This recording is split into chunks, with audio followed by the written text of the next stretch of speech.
ഞങ്ങളെല്ലാം നിന്നോട് പറഞ്ഞതല്ലേ ഈ വിവാഹം നിനക്ക് വേണ്ടാന്ന്. നീ കേട്ടോ? ഇല്ല.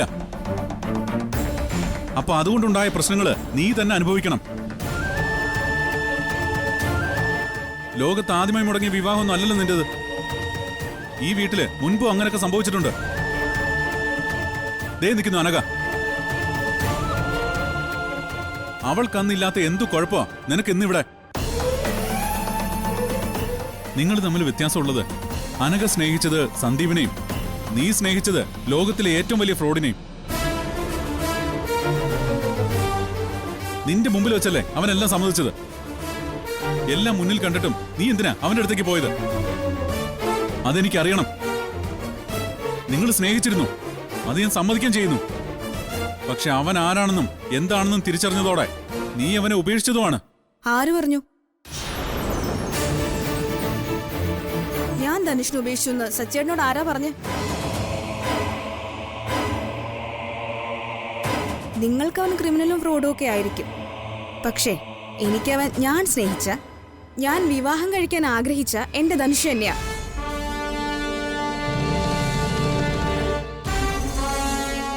സ്നേഹേ, നീ എന്ത് ഭ്രാന്തൊക്കെ വിളിച്ചു പറയുന്നേ? അവനെ പോലെ ഒരാളെ നീ ഇനിയും സ്നേഹിക്കാന്ന് വെച്ചാ എന്താ അതിന്റെ അർത്ഥം? ഞാൻ നിന്നെ പോലെ അല്ലാത്തതുകൊണ്ട്, സ്നേഹിച്ചവന് മറ്റൊരാൾക്ക് വിട്ടുകൊടുത്തുകൊണ്ട്, അതിന്റെ വിധിയാന്നോർത്ത് സമാധാനിക്കാൻ എനിക്കാവാത്തതുകൊണ്ട്. അവൻ ഏത് മതക്കാരനാണോ എങ്ങനെയുള്ളവനാണോ അതൊന്നും എനിക്ക് വിഷയമല്ല. എന്നെ സ്നേഹിക്കുന്നതിലും വിശ്വസിക്കുന്നതിലും അവൻ ഒരു കുറവും കാണിച്ചിട്ടില്ല. എനിക്കത് മതി.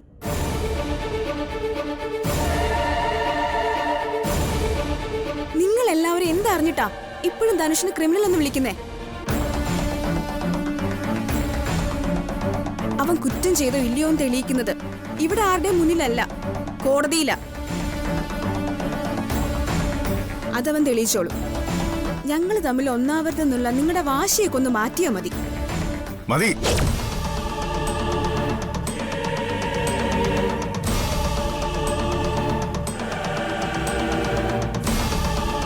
അനുവാദം ചോദിച്ചു വന്നപ്പോ ഞാൻ നിന്നോട് പറഞ്ഞതാ പോകരുതെന്ന്. എന്റെ ആ വാക്ക് മറികടന്ന് നീ പോയി. അതിനർത്ഥം എന്റെ വാക്കിന് നീ വില കൽപ്പിക്കുന്നില്ലെന്നാ. എന്റെ മക്കൾ എന്നെ അനുസരിക്കണം, അതെനിക്ക് നിർബന്ധമുണ്ട്. അതേ നിർബന്ധം എനിക്കുണ്ട് അച്ഛ. അച്ഛന്റെ മകള് തന്നെയല്ലേ ഞാനും. അപ്പൊ അതുണ്ടാവാതെ പറ്റില്ലല്ലോ.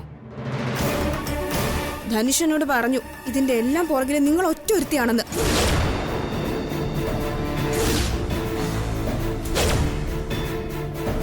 ഇപ്പൊ ഈ പ്രശ്നങ്ങൾക്കൊക്കെ കാരണവും നിങ്ങൾ തന്നെയാന്ന് എനിക്കറിയാം. നിങ്ങളല്ലേ എന്നെ അവിടെ കണ്ട കാര്യം അച്ഛനെ വിളിച്ചറിയിച്ച് ഇപ്പൊ ഈ പ്രശ്നം ഇവിടെ ഉണ്ടാക്കിയത്. എന്ന് നിന്നോടാര് പറഞ്ഞു? ഞാനാണ് അച്ഛനെ വിളിച്ച് പറഞ്ഞത്. അർച്ചന അത് വേണ്ടെന്നാ പറഞ്ഞത്.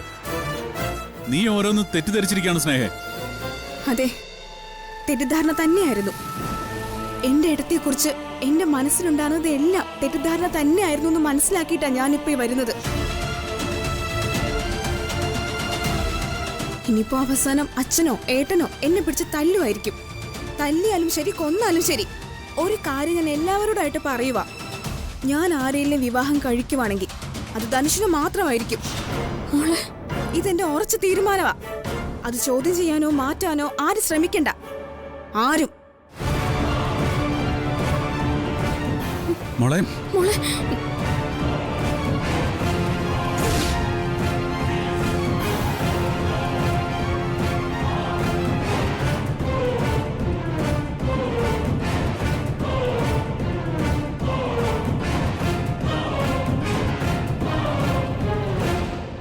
അങ്കിൾ ഇതൊന്നോർത്ത് വിഷമിക്കണ്ട. മണ്ഡപത്തിൽ വെച്ച് വിവാഹം മുടങ്ങുന്നതിന്റെ വിഷമം നന്നായിട്ട് അറിയാവുന്നവളാ ഞാൻ. അത് ചിലപ്പോ ഭ്രാന്തിന്റെ അറ്റം വരെ കൊണ്ടെത്തിച്ചെന്ന് വരും. ആ അവസ്ഥയിലാ ഇപ്പൊ സ്നേഹമുള്ളത്. അതെ അച്ഛാ, സ്നേഹ അത്രയും ധനുഷിനെ സ്നേഹിച്ചിരുന്നു. പെട്ടെന്ന് ഇതൊക്കെ അവൾക്ക് താങ്ങാൻ പറ്റിയിട്ടുണ്ടാവില്ല. അതാ അവൾ ഇങ്ങനെയൊക്കെ പറയുന്നത്. പിന്നെ ധനുഷ് വീണ്ടും അവളുടെ മുമ്പിൽ വിഷമം അഭിനയിച്ചു കാണും. എല്ലാം കൂടി ആയപ്പോ അവൾ ഇങ്ങനെയൊക്കെ പറഞ്ഞു പോയതാവും. നമ്മളായിട്ട് സംസാരിച്ചാലും അവൾക്ക് വാശി കൂടത്തേ ഉള്ളൂ. അതിനേക്കാളും നല്ലത് നമുക്ക് സ്നേഹം മറ്റാരെ കൊണ്ടെങ്കിലും കൗൺസിലിംഗ് ചെയ്യിപ്പിക്കുന്നതാ. ഇപ്പോഴുള്ള ഈ ദേഷ്യമൊക്കെ മാറുമ്പോ അവൾക്ക് തന്നെ കാര്യങ്ങളൊക്കെ ബോധ്യപ്പെടും. തെറ്റിദ്ധാരണകളാ അവളുടെ മനസ്സ് മുഴുവൻ. അത് മാറുന്നതോടെ എല്ലാം ശരിയാവും.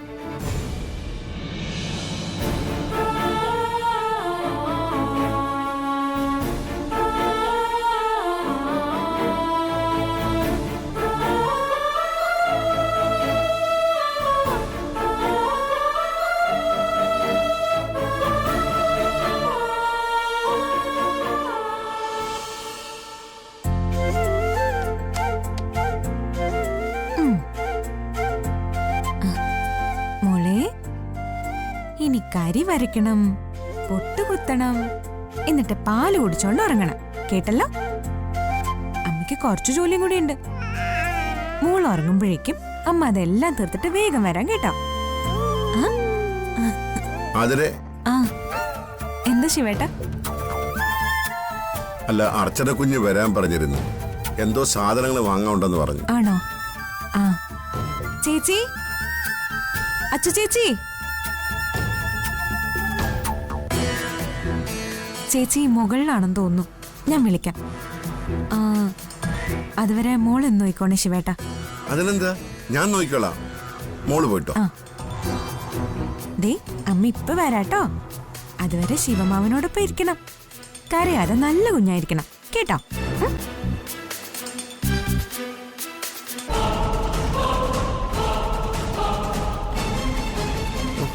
എന്റെ മോളെ, മോളെ, നിന്റെ അച്ഛനെ മോളെ ഞാൻ. ഓ, എന്റെ പൊന്നു മോള്. ഉമ്മ മോളെ. മക്കളെ, ഉമ്മ ഉമ്മ. ചക്കരേ, ഉമ്മ. ബാ, ഇങ്ങോട്ട് വാന്നേ, ഇങ്ങോട്ട് മക്കൾ.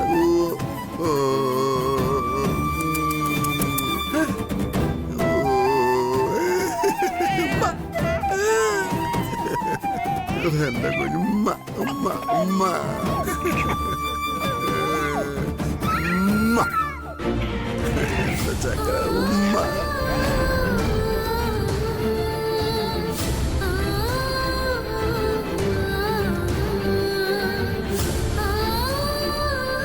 ശിവേട്ട, ഞാനും നോക്കുമായിരുന്നു. സന്ദീപ് സാറിന്റെ അതേപോലെ വാർത്തു വെച്ചേക്കുമായിരുന്നു. ഓ, ശിവേട്ടന്റെ മോള് സുഖമായിട്ടിരിക്കുന്നോ? അതെ, എന്റെ മോള് സുഖമായിട്ടിരിക്കുക. ഒരു കുറവില്ല, നന്നായിട്ടിരിക്കുന്നു. ഇന്ദു ചേച്ചിയുടെ അന്വേഷണം പറഞ്ഞേക്കണേ. പറയാം, ഉറപ്പായിട്ടും പറയാം. ശിവേട്ടാ, ഞാൻ വരാൻ പറഞ്ഞതേ കുഞ്ഞിന് കുറച്ച് സാധനങ്ങളൊക്കെ വാങ്ങിക്കാൻ വേണ്ടിട്ടാ. ദാ, വാങ്ങാനുള്ളതെല്ലാം ഇതിൽ എഴുതിയിട്ടുണ്ട്. മിക്കതും ജംഗ്ഷനിലെ ആ ബേബി ഷോപ്പിൽ കിട്ടും. ബാക്കി സാധനങ്ങളൊക്കെ മെഡിക്കൽ ഷോപ്പിൽ നിന്ന് വാങ്ങിയാൽ മതി. ശരി മോളെ, ഞാൻ ഉടനെ വാങ്ങി വരാം.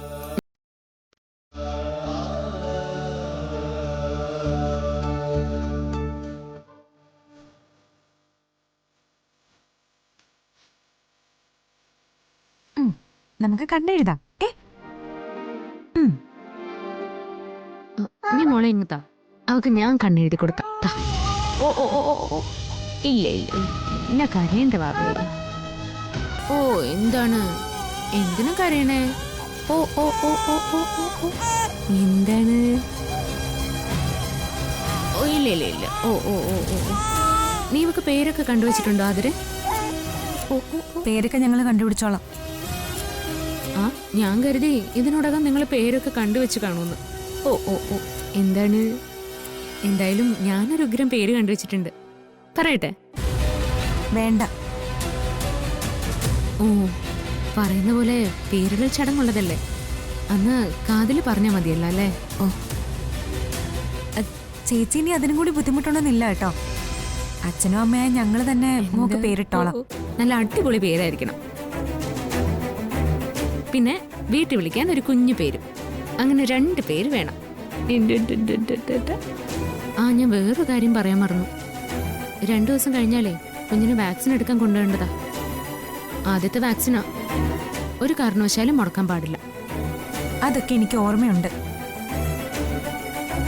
നീ ഹോസ്പിറ്റലിൽ കൊണ്ടുവരാനുള്ള ഫയൽസും കാര്യങ്ങളൊക്കെ റെഡിയാക്കി വെച്ചോ? എടുത്തു വെച്ചോളാം. നീ കുഞ്ഞിന്റെ പല കാര്യങ്ങളും ശ്രദ്ധിക്കുന്നില്ല കേട്ടോ അതിര്. ഓ, ചേച്ചി തറയിൽ വെച്ചാലല്ലേ എനിക്കൊന്ന് ശ്രദ്ധിക്കാൻ പറ്റും. അത് നീ പ്രതീക്ഷിക്കണ്ട. ഞാൻ എന്റെ മോളെ തറയില്ലെന്നല്ല ഒരിടത്തും വെക്കില്ല. എന്റെ സുന്ദരി കുട്ടിയല്ലേ, അല്ലേ മോളെ? ചേച്ചി, ഓ, ഓ, ഓ. അവളെങ്ങി തന്നെ ഓ, ഓ, ഓ. പാല് കൊടുക്കട്ടെ. നീ പാല് കൊടുത്ത് ഉറക്ക്. അപ്പോഴേക്കും ഞാൻ മോളുടെ ഡ്രസ്സുകളൊക്കെ ഒന്ന് കഴുകിയിടാം. പോട്ടെ. ആ. ഓ, ഓ, ഓ. ഓ,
നീ ധനുഷിനെ കാണാൻ പോയതിന് വഴക്ക് മുഴുവൻ കേട്ടത് എനിക്കാ.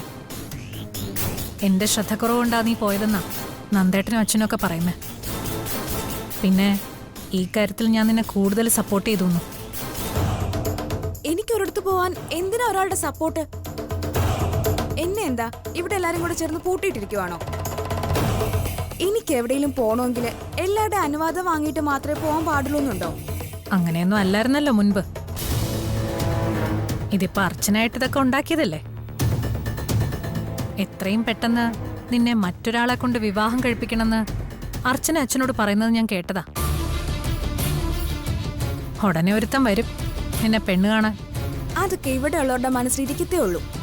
മറ്റൊരു വിവാഹം പോലും അതിന് സ്നേഹം മരിക്കണം. പിന്നെ നീ എന്ത് ചെയ്യാൻ പോന്നു? ഏട്ടത്തി കണ്ടോ ഇനി എന്താന്ന്?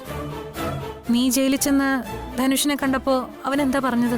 ജയിലിൽ നിന്ന് ഇറങ്ങിയ അവൻ നേരെ ഇങ്ങോട്ട് വരും എന്നെ കൂട്ടിക്കൊണ്ടു പോവാൻ.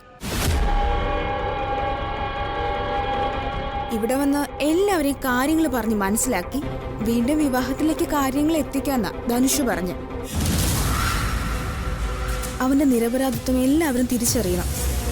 അതുപോലെ അർച്ചനയുടെ നാടകവും.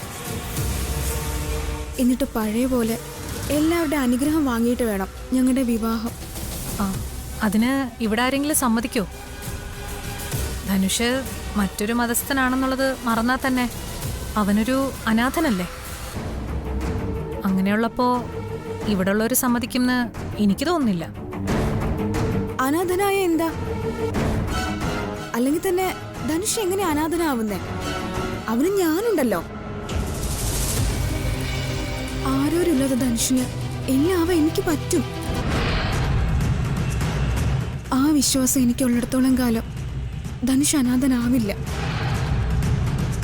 ഞാൻ വഴി എൻ്റെ വീട്ടുകാരും അച്ഛനും നന്ദേട്ടനും അമ്മയുടെ സ്ഥാനത്ത് നിന്ന് എനിക്കും ധനുഷിനും അവന്തികടത്തി ഉണ്ടല്ലോ. അത് നടക്കില്ല.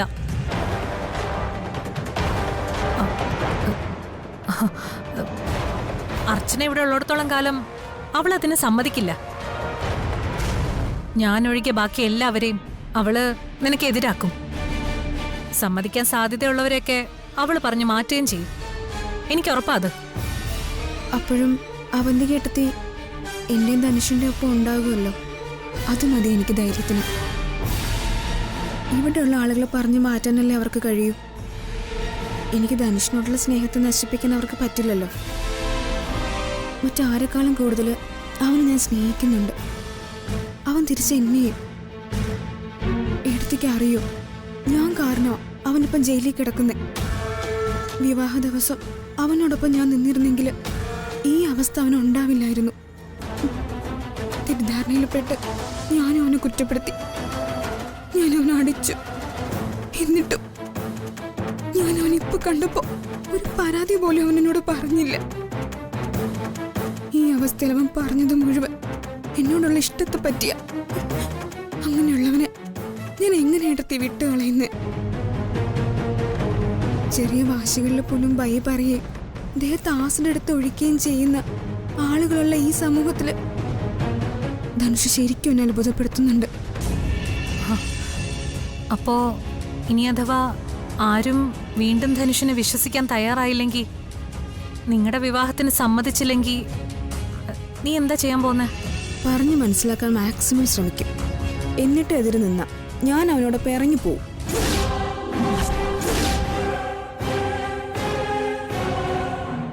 അതിനാരുടെയും സമ്മതം എനിക്ക് ആവശ്യമില്ലല്ലോ. എന്നിട്ട് ഞങ്ങളുടെ ഇഷ്ടത്തിന് ഞങ്ങളൊരു വീടെടുത്ത് താമസിക്കും. അത് തന്നെയാ ധനുഷു എന്നോട് പറഞ്ഞത്.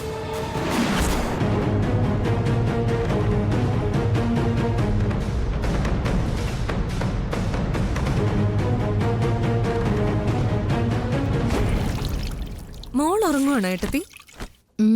ഓർക്കാൻ ആതിരയുടെ കൊടുത്തിട്ടാ ഞാൻ വന്നത്. ആതിര ഉറങ്ങാൻ തോന്നുന്നു. കുഞ്ഞുണർന്നു കഴിഞ്ഞാലും ആ പെണ്ണറിയത്തില്ല. ഏട്ടത്തി ഉള്ളതുകൊണ്ട് ആതിരയ്ക്ക് വരെ ടെൻഷനൊന്നും വേണ്ടല്ലോ. 8-9 മാസം അവള് കഷ്ടപ്പെട്ടതല്ലേ. പ്രഗ്നന്റ് ആയിരുന്ന സമയത്ത് എന്തെല്ലാം വയ്യായ്കൾ വന്നു ആ പാവത്തിന്. ഇനി കുറച്ചുനാൾ വിശ്രമിക്കട്ടെ. ആ, അത് നല്ലതാ. അപ്പോഴേക്കും ഏട്ടത്തിക്ക് ഇതൊരു പരിശീലനം ആവുമല്ലോ. എനിക്ക് മാത്രമല്ല, നീയും പഠിച്ചോ ഇതൊക്കെ? പഠിക്കുന്നുണ്ട്. ഒരു കട്ടൻ ചായ പോലും മര്യാദയ്ക്ക് ഉണ്ടാക്കാൻ അറിയാത്ത ആളല്ലായിരുന്നോ ഞാൻ? ഇപ്പൊ ചോറും അത്യാവശ്യം കറികളും ഒക്കെ ഉണ്ടാക്കാൻ പഠിച്ചില്ലേ ഞാൻ? അതുപോലെ എല്ലാം അർച്ചനേട്ടത്തിൽ നിന്ന് പഠിക്കണം എനിക്ക്. എല്ലാം ഒന്ന് അറിഞ്ഞു വെക്കുന്നത് നല്ലതാ. നീ മറ്റൊരു വീട്ടിലേക്ക് കയറി ചെല്ലുമ്പോ അവിടുത്തെ സാഹചര്യം എന്താന്ന് നമുക്കറിയില്ലല്ലോ. ഒന്നിന്റെ പേരിലും നമ്മളെ ആരും മാറ്റി നിർത്തരുത്. ആ ചിന്ത എപ്പോഴും ഉണ്ടാവണം മനസ്സിൽ. അതൊക്കെ അവിടെ നിൽക്കട്ടെ. നിങ്ങളുടെ ട്രീറ്റ്മെന്റിന്റെ കാര്യം എന്തായി? തുടങ്ങാൻ പോകുന്നല്ലേ ഉള്ളൂ. ട്രീറ്റ്മെന്റ് സക്സസ് ആവുന്ന സന്ധ്യ ഡോക്ടർ പറയുന്നത്. അത് ഉറപ്പായ കാര്യമല്ലേ? കുഞ്ഞുങ്ങളാവാത്ത എത്ര പേരെന്നറിയോ ട്രീറ്റ്മെന്റ് നടത്തി കുഞ്ഞുങ്ങളെ പ്രസവിക്കുന്നത്? ആണോ? പിന്നെ അല്ലാതെ. ചേച്ചിക്ക് ചെറിയ പ്രോബ്ലം ഒക്കെ കാണൂ. അതൊന്ന് മാറ്റിയാ മതി. അടുത്ത വർഷം ഈ സമയമൊക്കെ ആവുമ്പോ ഏട്ടത്തി പ്രഗ്നന്റ് ആയിരിക്കും. നോക്കിക്കോ.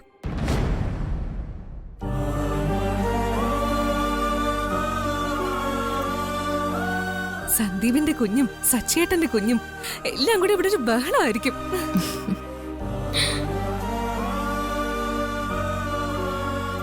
ആ സ്വാമി പറഞ്ഞത് ഇരട്ടക്കുട്ടികളായിരിക്കുന്നല്ലേ? ഇപ്പൊ ഉള്ള മോളും വരാൻ പോകുന്ന രണ്ടുപേരും കൂടി ഏട്ടത്തെ ശരിയാക്കും. നോക്കിക്കോ.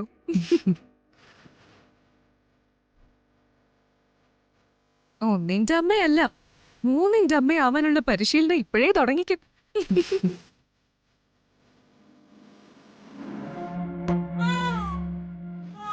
അയ്യോ, മോൾ ഉണർന്നു തോന്നുന്നു. നീ ബാക്കി കൂടി ഒന്ന് വരച്ചേക്കണേ. ശരി ഏട്ടത്തി.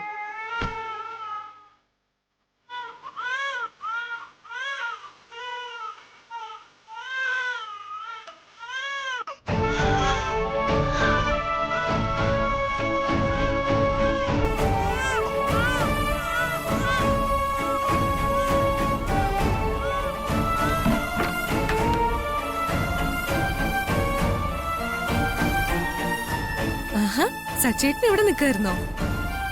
ഞാനും ഏട്ടത്തെയും ഇപ്പൊ സച്ചേട്ടന്റെ കാര്യം സംസാരിച്ചതേ ഉള്ളൂ. അതെ, ഇനിയും ട്രീറ്റ്മെന്റിന്റെ കാര്യം അധികം വൈകിക്കണ്ടെന്ന് പറയായിരുന്നു. അർച്ചനേട്ടത്തെ അമ്മയാകാൻ ഇപ്പോഴേ റെഡിയാ. സച്ചേട്ടനും ഒരു അച്ഛനാവാൻ റെഡിയായിക്കോ.